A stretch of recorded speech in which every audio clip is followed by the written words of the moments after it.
Welcome back to the Texas Family Lawyer Podcast. My name is Alex Hunt with Hunt Law Firm. We serve the greater Houston area. We have offices in Katy, Cypress, Sugar Land, and League City. And today we're going to jump right into it. I'm here with Melissa Masoom, an attorney at Hunt Law Firm.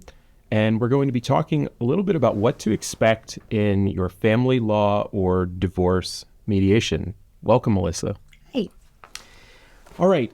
Tell us an overview. What is mediation and what should clients expect at mediation?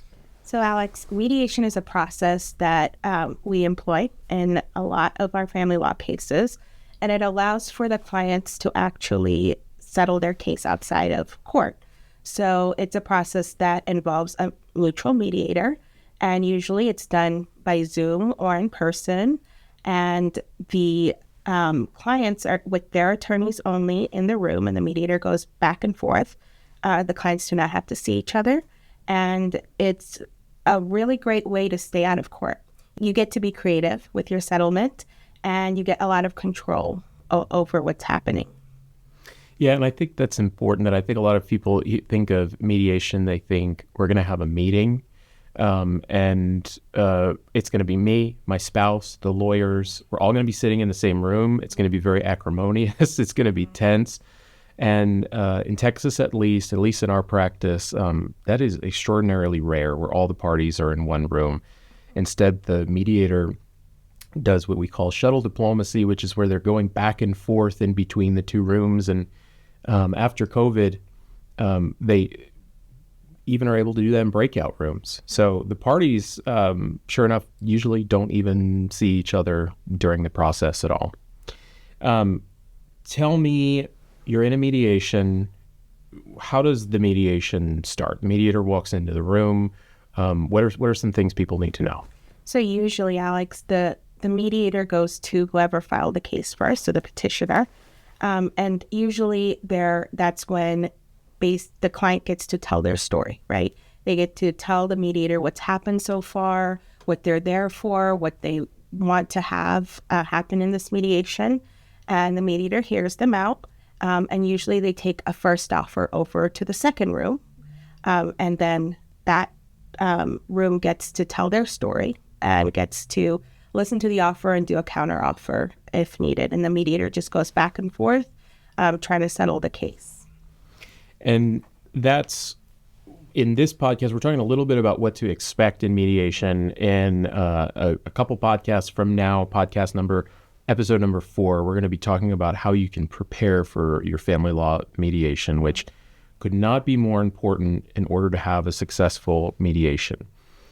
When you have a first offer, we go back and forth. Eventually, the sides start on different sides of the field. They eventually, hopefully, meet somewhere in the middle. They reach an agreement. Mm-hmm. What is the final step in a mediation? So usually, the mediator has a document called a mediated settlement agreement, and it has very specific language in there that makes it a mediated settlement agreement. So that language actually protects the case or the agreement from being overturned by the court. So that agreement is drafted up. Both sides review it. If there are any changes, they make the changes, and then it gets signed. And once it gets signed, it gets actually filed with the court. Okay. Client comes back to us the next day after mediation. Mm-hmm. I can't believe what I just did. What can we say to that client? Well, usually we have to tell them too bad. Usually I like to make sure that the client knows that what they're signing is completely irrevocable. They cannot take it back once they sign it. So I make sure they know that I'm not pressuring them to sign it, neither is the mediator. They need to understand what they're signing, because the next morning they can't take it back. So that mediated settlement agreement, it's important because it, solidifies their agreement. And just like our client can't take it back, thankfully, the other side can't take it back. So it kind of works that way. So, I mean, if a client wants to do that after being advised, it's unfortunate, but they can.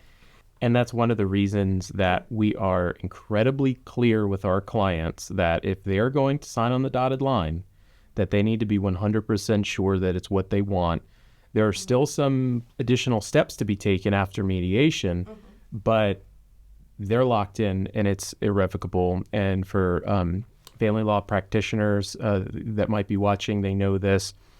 Texas Supreme Court case in Re Stephanie Lee says that if you have a mediated settlement agreement, it's going to overrule whatever the court thinks with regard to your kids. Parents have a right to make decisions in mediation, and the court doesn't get to say no.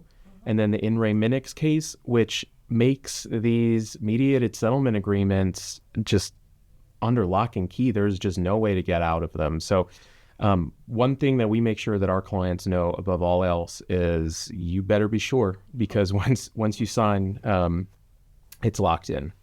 So next question, when should we go to mediation? Or once you hire us as your divorce lawyer, how soon afterwards do we need to go to mediation? Well, usually you can go right after you file a case. So sometimes, in the divorce process or a child custody process, people know that they need something right away. And mediation is a great way to get into a room and get an agreement for things that you need, as soon as the case is filed. So for, a divorce situation where they don't know who's paying the bills, for instance, or who's going to live where, mediation is where they would have that agreement. For child custody, child support, all of that can be dealt with right away, and you can get a temporary agreement. You can also get a final agreement if, everyone's there. So anytime right after filing the case. So we're going to put, if you're watching this as a video, we're going to put up on the screen our Texas child custody process. We also have this flow chart as Texas divorce process, contested divorce process. It's something that's on our website, familylawyerkatie.com. Click on the resources tab, and it walks you through a typical suit affecting the parent-child relationship or a child custody case. It'll take you through a divorce case from start to finish. But if you look on there, there are two circles, one for mediation for temporary orders, one mediation for final orders. And if your case is one of those that requires a mediation for temporary orders, in all likelihood, you might be going to mediation twice, but you have different goals at each of those. The first one, mediation for temporary orders, you're really just trying to put some rules in place during the pendency of the case. When, say you're getting divorced, when you get divorced, when the marriage relationship breaks down, it's like the Wild West. You're unable to reach agreements on things relating to your kids or who's paying what bills, who's living where. And the purpose of temporary orders is to help maintain the status quo for the parties. One way you can do that is by going to court. You can have a temporary orders hearing. It's like a mini trial. But the best option for most people is trying to reach some sort of amicable agreement in mediation. And then the same thing for mediation for final orders. You could go to a trial. It's expensive. It's stressful. And it really puts a strain if you have kids on the co-parenting relationship. But a mediation helps you keep control. So those are the two instances, and you can go and download the full flow chart on our website, familylawyerkatie.com. So let's talk a little bit about, before we wrap up, why would we go to mediation? Why don't we just go to a temporary orders hearing? Why don't we go straight to a final trial? I'll start with one, and then we're going to go through some pros and cons. But the first one, the most simple one, is that most of the courts in Harris County, Fort Bend County, Waller County, especially when you have kids, require you to go to mediation. Some of the courts, even before you can even get a temporary orders hearing date, you have to go to mediation. So part of it is just checking the box of what the court requires, but it certainly goes beyond that. In your view, what are some of the benefits of going to mediation in a family law case? That's a really good question. I usually tell my clients, this is a great opportunity for you to actually have control over your case. Because once you walk into court, I always say, if you're walking into court, you've already sort of lost, because Now you're taking the control and giving it to the judge. And you don't know if that judge is having a good day, a bad day, if that judge is going to believe what you're saying or believe your spouse or the other parent. So you really need to go to mediation to keep that control. So that's one of the main things I like to say to convince my clients that mediation is a good idea. The other thing is that it's, especially if you're going for final orders, it is final. It's a final resolution of all of the disputes. That can also be a con, though, is that folks might have other things that they want to bring before the court. The only way to get an agreement is if they settle everything up. And so often we see in mediation, not everybody's going to get 100% of what they want. It's very rare that one party is skipping out happy out of mediation and the other one feels like they got a raw deal. It's a give and take. What else? Particularly around the cost of mediation, what are some pros and some cons?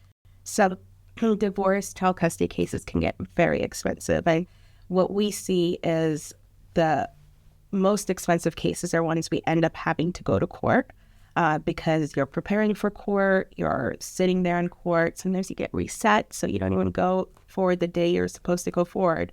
Whereas mediation, it's one day, sometimes it's half a day, and you are paying for your attorney's time, and it's just a lot more cost effective. So you're really, if you're thinking of your finances and thinking of how expensive your case is going to be, mediation is definitely the way to go and at least try it. Certainly. And in mediation, you're paying for your attorney's time, your spouse or the other party is paying for their attorney's time. You're paying for a mediator, and often the mediator is a former judge or a family law attorney, somebody who knows the law. One misconception is that this mediation is like a court date. Even if it's a judge, the judge isn't necessarily deciding anything. Judges usually just make good mediators because they're able to put on their judge hat and say, if you go to court, you're not going to be successful, or they are going to be successful, and help you to analyze the case. And that usually helps you reach an agreement. One of the other benefits that I've seen, and it's more important for some clients than others, is that this is a private process.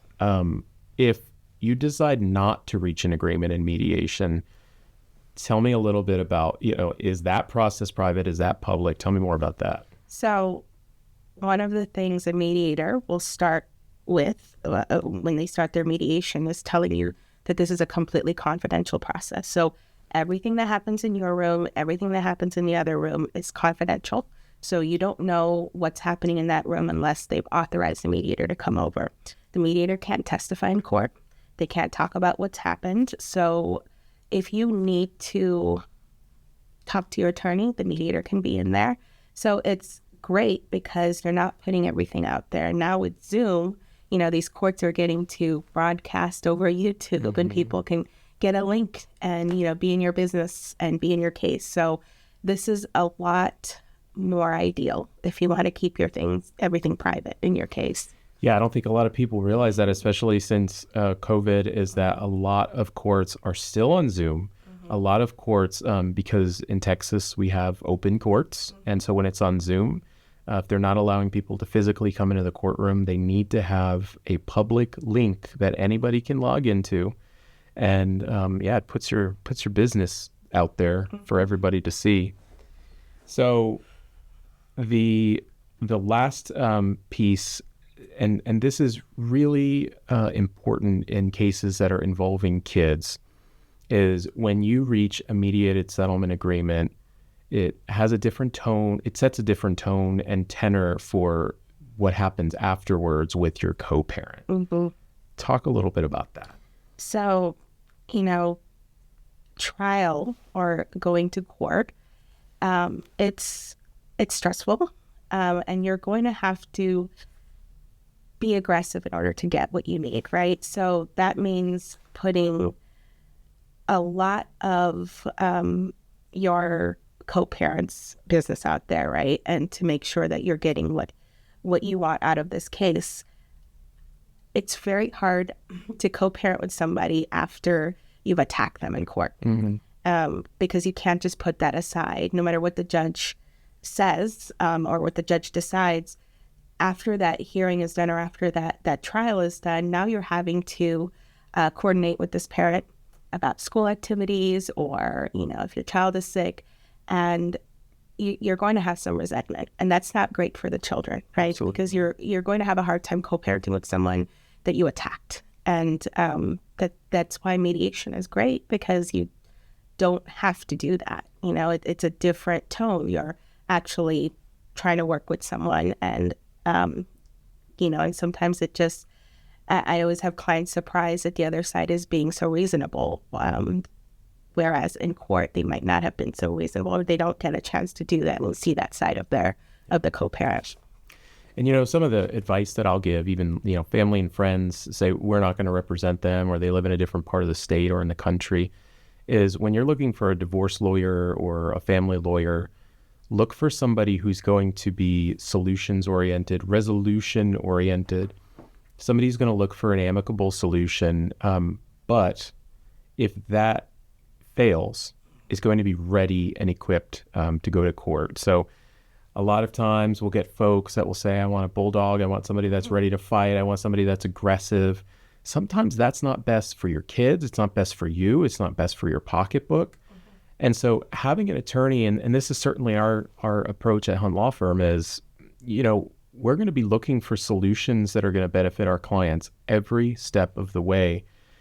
But in the background, we're going to be getting ready for court and we have to do that. And so if you're looking for a family lawyer, that would be my advice. Look for somebody who's going to find some solutions for you, but that's going to be ready to fight if they need to. So tell me about a time that it's particularly important to get into mediation right away. Well, Alex, sometimes in cases, in divorces or child custody cases, you need immediate relief.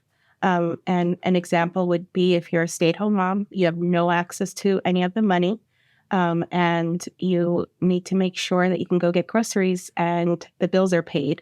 So mediation is great. You can get in, as quickly as you need to get in, and you get to resolve all those, at least temporarily, so you don't have to think about all that as the rest of the process, happens. So which can take months. So now you have that, those guidelines put in place. And sometimes we see folks when they come to us, they've been completely cut off, and they might need money for attorney's fees. They might need money for groceries. They might need money to pay the mortgage. And sometimes it takes a court in order to order the other person to play nice. Right. But if you go to a mediation, you have a good mediator, and they can tell the other side you don't want to go to court, especially having just cut this person off. And you can get some rules in place without having to have that tense process. All right, tell me about what happens after mediation. You've signed your irrevocable mediated settlement agreement. You're done? You're done with the case? No, okay. You're not. So there's a few more steps in order to make sure everything gets handled. So the mediated settlement agreement gets filed with the court, so the court can see that.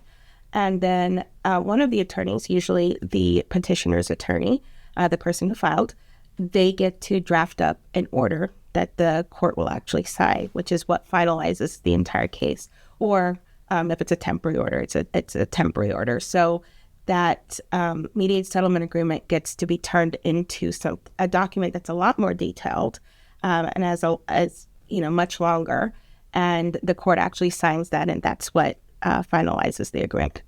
All right, Melissa, is there anything else that we need to know about mediation in Texas? Well, Alex, we just talked about how important mediation is, and it's so important that me, you, and the other senior associate, Margaret Tucker, are actually trained mediators.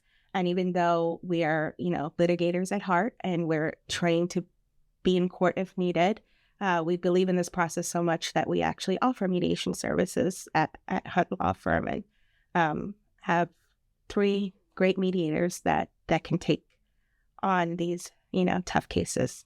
And I might be a little biased, but I think that litigators often make the best mediators because they're able to view the cases through that lens of what's going to happen if you go to court. So yeah, thanks for sharing that.